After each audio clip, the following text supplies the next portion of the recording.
보시겠습니다. 베드로 우리 전서 3장에 있는 말씀 보시겠습니다.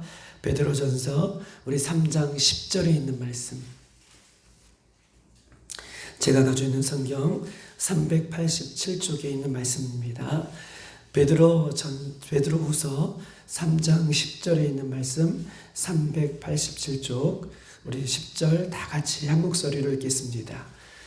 베드로후서 3장 10절입니다. 시작. 그러나 주의 날이 도둑같이 오리니 그날에는 하늘이 큰 소리로 떠나가고 물질이 뜨거운 불에 풀어지고 땅과 그 중에 있는 모든 일이 드러나리로다. 아멘.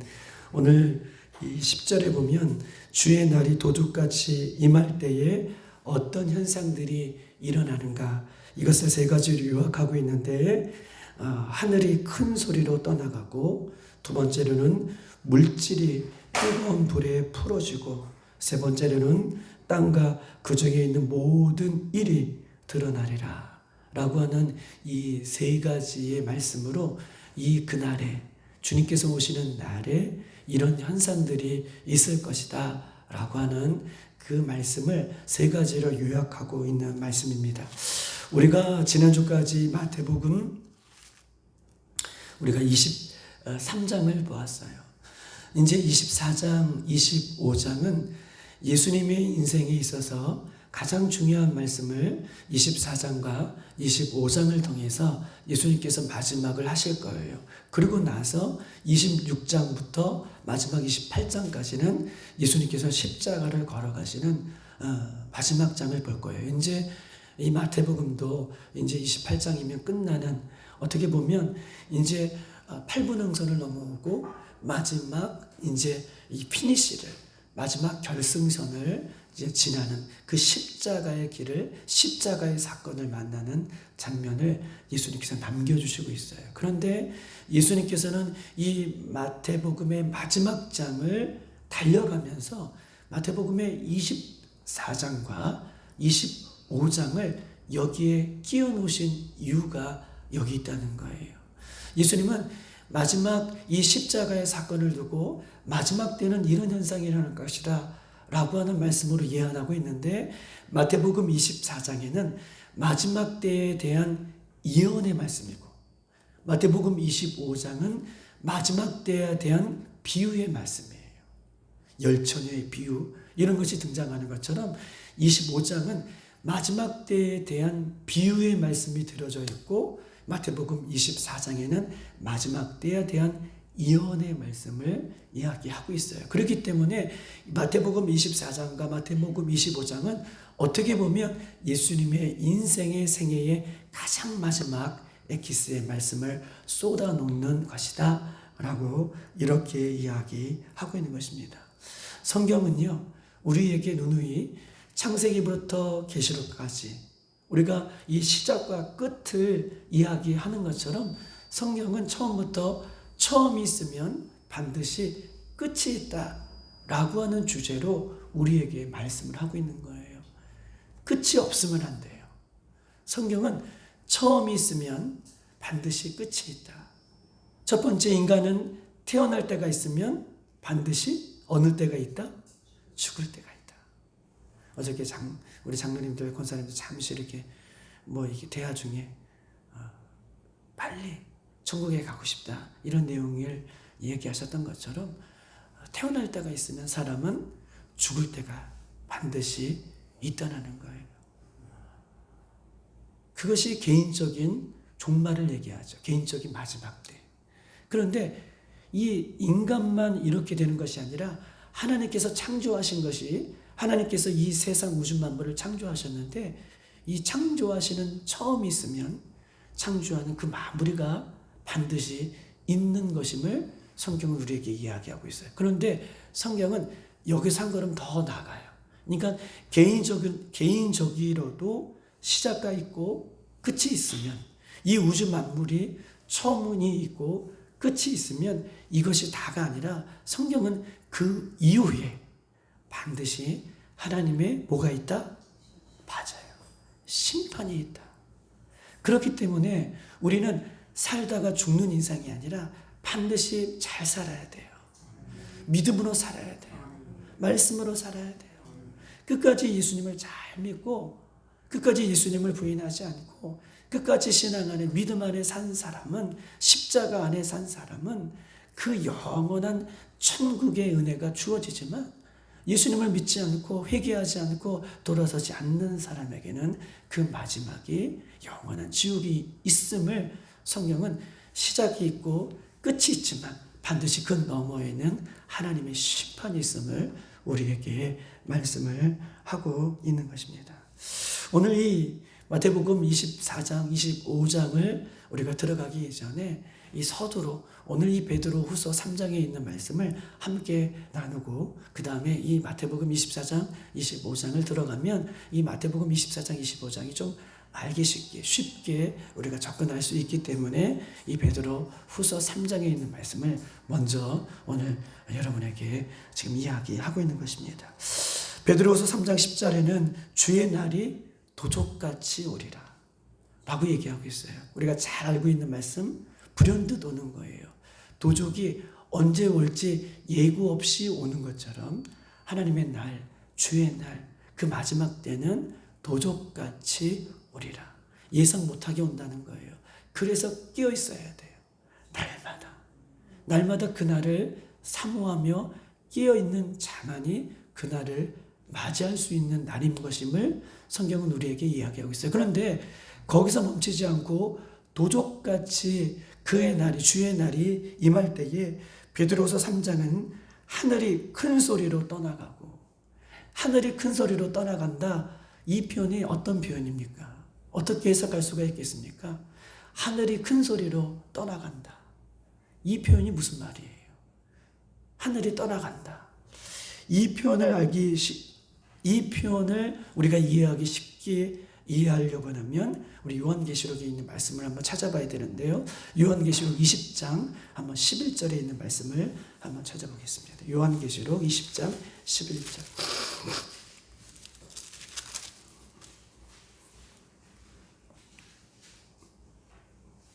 하늘이 떠나가고, 마지막 주의 날이 임할 때에 하늘이 떠나가고라는 말은 무슨 말인가?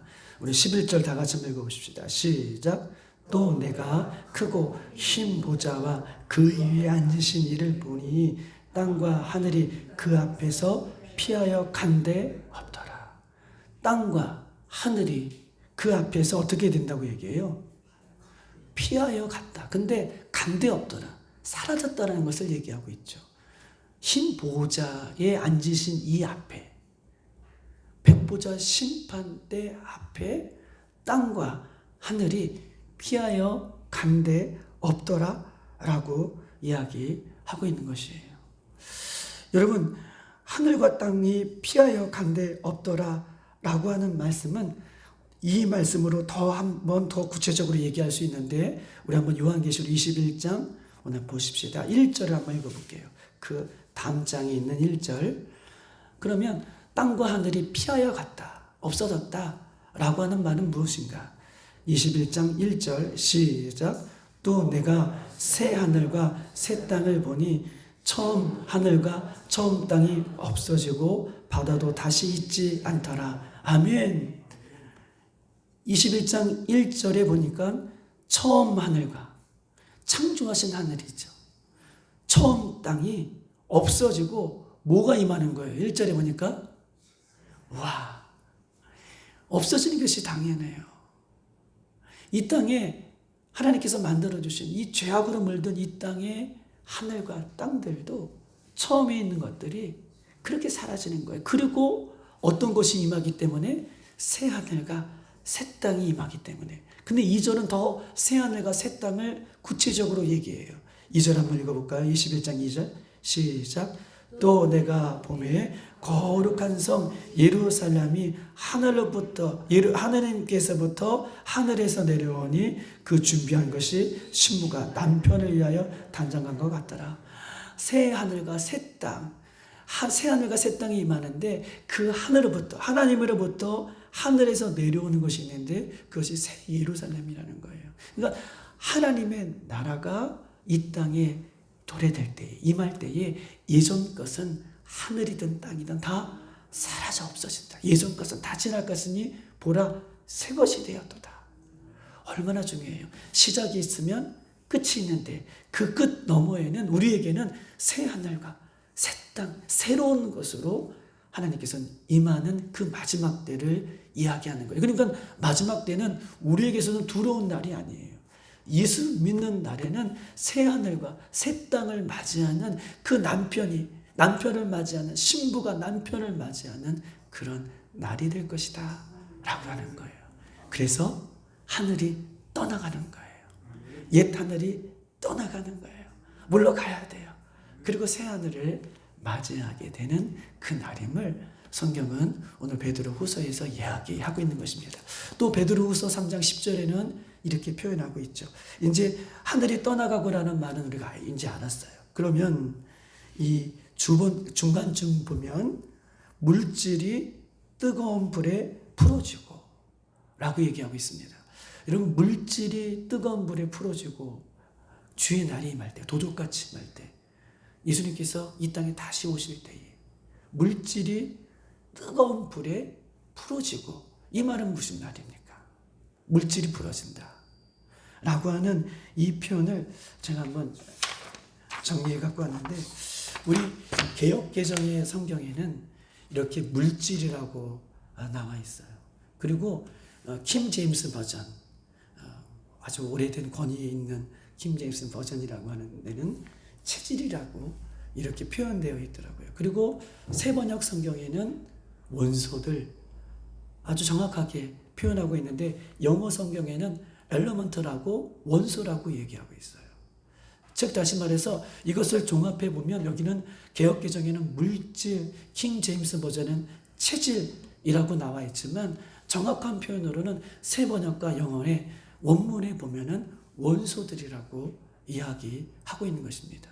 여러분, 원소는 뭐예요? 원소는 화학적인 그런 화학에서 사용하시는 단어인데, 원소는 최고 마지막 단계의 입자들을 얘기할 때 그것을 원소라고 얘기해요. 물질의 최고 마지막 단계의 그 마지막 부분들을 원소라고 하는데, 그 원소들이 뜨거운 불에 녹아졌다가 아니라, 대부분 불에 녹는 것이 맞는데 불에 뭐라고 얘기하고 있죠? 풀어졌다. 불에 풀어졌다고 얘기해요. 그런데 이것을 찾아보니 불에 풀어졌다라고 하는 이 의미는 이 원소가 더 작은 원소로 풀어졌다. 뭐 양성자, 중성자, 이런 소립자, 아주 원래의 상태로 어떻게 풀어지는 것을 얘기해요. 지구는 모든 원소들로 구성되어 있죠. 하나님께서 그렇게 만들어 주셨어요. 그런데 마지막 날에는 이 지구의 모든 것이 원소들이 풀어졌다라고 하는 이유는 어떻게 해요? 주의 날이 임할 때에 원소 이하로 모든 것이, 이 지구에 있는 모든 것이 어떻게 해요? 완전히 분해될 것임을 이야기하는 거예요. 즉 아까 우리가 요한계시록 21장에 있는 말씀처럼 새 하늘과 새 땅이 임할 때에 땅과 하늘이 어떻게 해요? 떠나가고 라고 얘기하고 있잖아요. 우리는 이 고린도후서 3장 10절에 하늘이 떠나가고만 얘기하고 있는데, 요한계시록에는 땅과 하늘이 떠나가고라고, 새 하늘이 임할 때에 그렇게 얘기했던 것처럼 물질이라고 하는 표현, 이 엘리먼트라고 하는 표현, 원소라고 하는 표현은 이 하나님께서 다시 이 땅에 임하실 때에, 도적까지 임하실 때에 이 땅들의 모든 것이 완전히 분화된다는 것임을, 풀어진다는 것임을 이야기하고 있는 거예요. 하나도 남김없이 새 하늘과 새 땅이 임하게 될 때에 이 옛것은 다 어떻게 해요? 풀어지고 원래 상태로 돌아간다는 것임을 이야기하고 있는 거예요.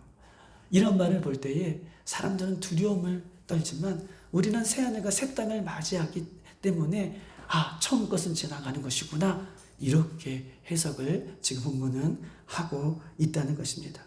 여러분 보십시다. 요한계시록 우리가 20장 한번 읽어볼까요? 다시 요한계시록 20장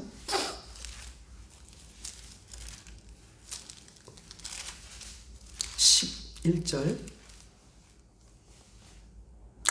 그대로 표현하고 있는데 11절에 보면 또 내가 크고 흰 보좌 그 위에 앉으신 이를 보니 땅과 하늘이 그 앞에서 피하여 간 데 없더라.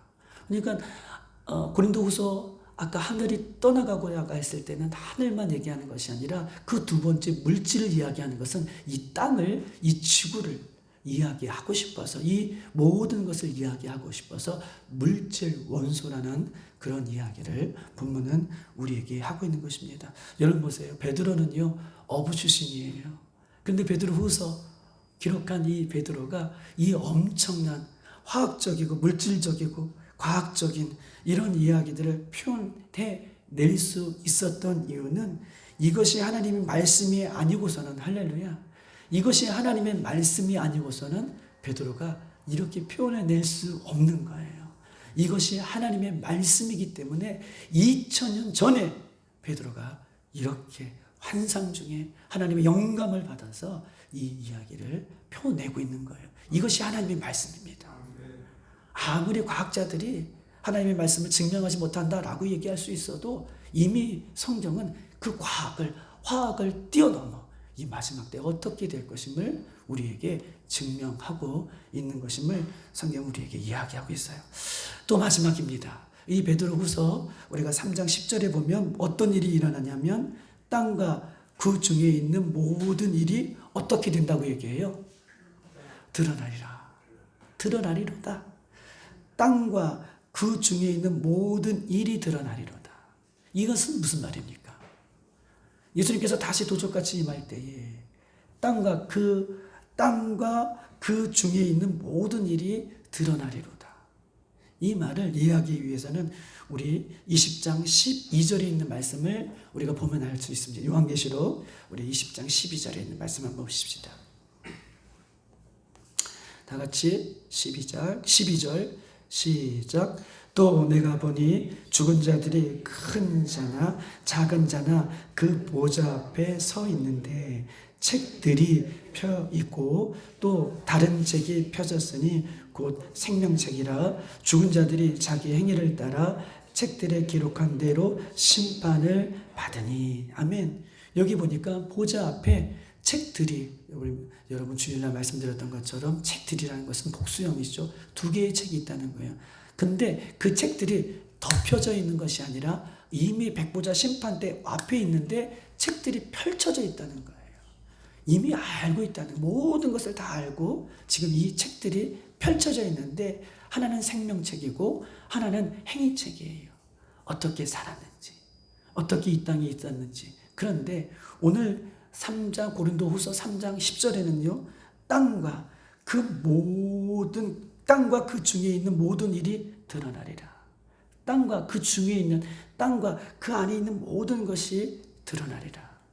즉 다시 말해서 마지막 때는 이 땅에 있는 모든 것이, 너희들이 어떻게 살았는지, 어떤 모습을 갖고 있었는지, 어떤 생각을 하고 있었는지, 어떤 모습으로 우리가 살았는지, 그 모든 것이, 땅과 땅에 있는 모든 것이 그때는 행위책에 다 기록되어 있던 것처럼 예수를 끝까지 믿고 예수 안에 사는 사람, 회개하고 십자가를 붙들고 끝까지 죽음 앞에서도 주님을 부인하지 않는 사람은 생명책에 이미 펼쳐져 있기 때문에 거기 안에 기록되어 있지만, 그렇게 살지 못한 사람은 펼쳐져 있는 행위책에 그대로 다 드러나리라. 필름이 다 한 가지도 빠짐없이 다 보여주는 것처럼 다 드러나리라. 이렇게 오늘 성경은 마지막 때에 일어날 일들에 대해서 우리에게 이야기하고 있는 것입니다. 사실은 이 마지막 때에 이런 일이 있을 거라고, 이 주님의 말씀이 이렇게 있을 거라고 분명하게 우리에게 먼저 말씀해 주시는 이유는 우리가 이런 날을 맞이하기 전에 더욱더 믿음으로, 더욱더 살기 위해서 우리에게 두려움을 주는 것이 아니라 너의 믿음이 잘 가고 있는지, 내 신앙이 잘 가고 있는지, 내가 예수님 앞에 잘 가고 있는지, 나의 신앙을 날마다 점검케 해서, 하나님의 목적은 무엇입니까? 하나님의 목적은요, 우리를 지옥에 끌고 가는 것이 하나님의 목적이 아니에요. 예수님을 믿고 다 하나님의 앞에 구원받기를 원하는 것이 하나님의 목적인 거예요. 할렐루야. 그러면서 서두에 말씀을 드렸던 것처럼 이제 우리에게는 이 땅에 시작이 있으면 끝이 있을 거예요. 이 개인적인 끝이 아니더라도 하나님은 반드시 알파와 오메가 되신 하나님은 이 땅에 이렇게 시작을 하시고 끝을 맺게 하시는 분도 우리 하나님이신 것입니다. 그 이후에는 영원한 심판이 있음을 성경은 우리에게 말씀을 하고 있는 것입니다. 그런데 여러분 보십시다. 중요한 것이 있어요. 우리가 하늘이 떠나가고 물질이 부러지고 땅에 있는 모든 것이 드러나고 이것을 아는 것이 중요하지 않아요. 그 다음에 그 이유가 더 중요해요. 그 이유를 성경은 뭐라고 얘기하고 있냐면 우리 베드로후서 3장 찾아봅시다. 다시 결론적으로 이것을 아는 게 중요한 것이 아니라 베드로후서 3장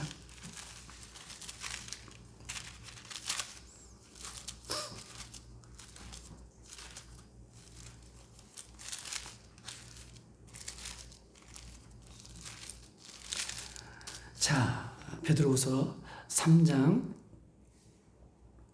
우리 11절 우리 한번 읽어볼까요? 11절 다 같이 시작.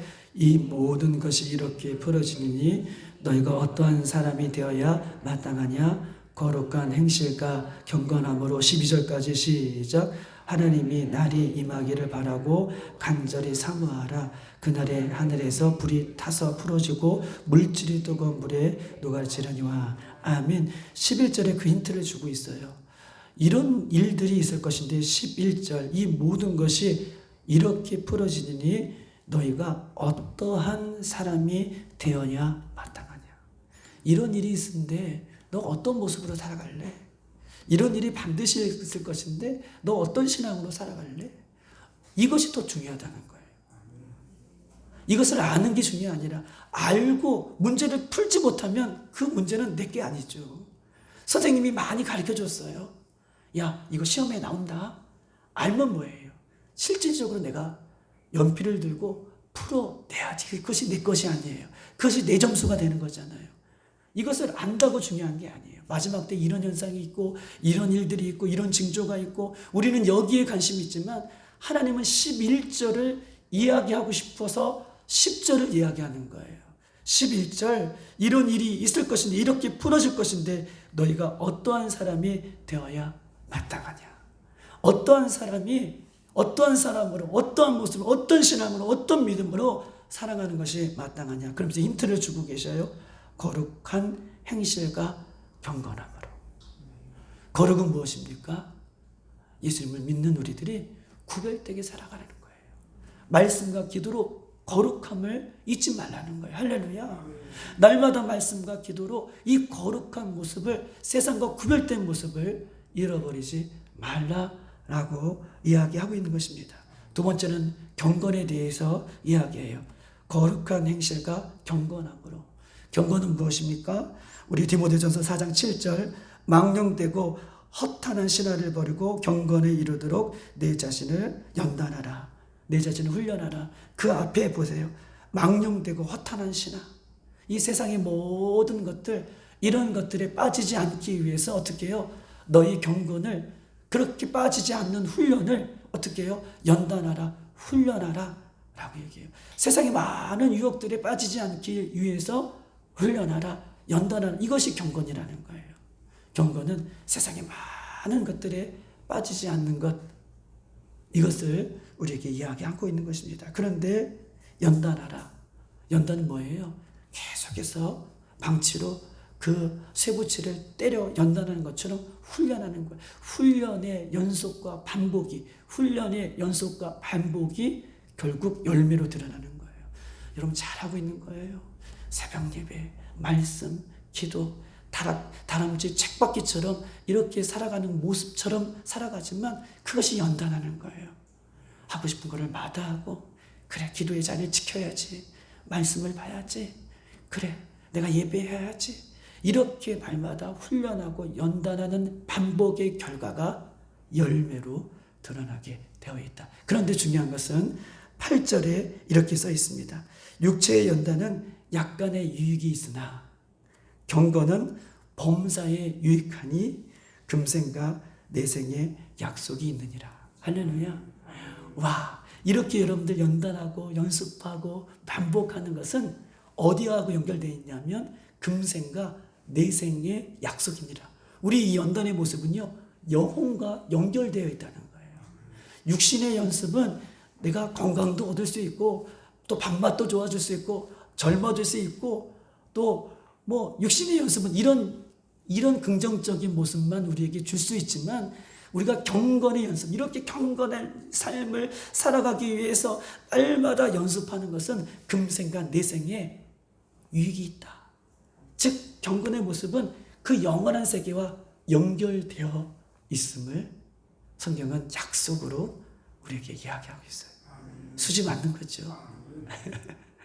아멘. 야, 이 모습이 여기서 끝나는 것만 아니라 영원한 세계와 연결되어 있는 유익이다 라고 말씀하고 있는 것입니다. 그리고 마지막 우리 고린도후서 3장 12절에는 그날을 오기를 사모해라, 기다리라. 예수님 다시 오실 날을 기다리고 사모하는 이 세 가지, 경건과 거룩과 경건과 주의 날이 오실 그날을 사모함, 이 세 가지를 우리가 잃어버리지 말고 이제 내일부터 마태복음 24장, 25장을 볼 텐데 이런 마음이 아주 기본적으로 우리 신앙 가운데 잘 준비될 수 있는 우리 모습들이 되기를 주님의 이름으로 축복합니다. 이 시간 다 같이 한번 기도하시겠습니다. 사랑하는 여러분, 하나님의 말씀은 진리입니다. 하나님이 그렇게 하시겠다라고 하면 그렇게 될 거예요. 우리가 알든 알지 못하든 그날은 이렇게 말씀대로 이루어질 것입니다. 하늘이 떠나가고 물질이 풀어지고 땅에 있는 모든 것이 드러나는 그때를 우리는 분명히 맞이할 것입니다. 그런데 11절, 이 날이 오기까지 너희가 어떻게 살아가느냐, 어떻게 살 것이냐, 어떤 사람의 모습을 취할 것이냐, 경건과 거룩과 경건과 주의 날을 오심을 사모하는 이 세 가지를 우리에게 말씀해 주실 때에 오늘 하루도 우리가 잘 그렇게 믿음으로 살아가게 하시고 남들이 안아주는 것 소용없어요. 주님께서 알고 계신다고 말씀하고 계십니다. 그 자리를 지키고 그 자리에 나아가 주님을 찾고 우리가 우리 앞에 놓여있는 수많은 문제들을 발로 밟고 이길 수 있는, 발로 밟고 건너갈 수 있는 이 하루가 될 수 있도록 우리 교회를 위해서, 수련회를 위해서, 또 사랑하는 성도들을 위해서, 나라 민족을 위해서, 열방을 위해서, 저 북한을 위해서 주님께서 주시는 마음대로 또 우리에게 풀어놓으실 때에 그 하나님의 은혜가 풀어질 수 있도록 인도해달라고 이 시간 주여 한번 부르고 기도하겠습니다.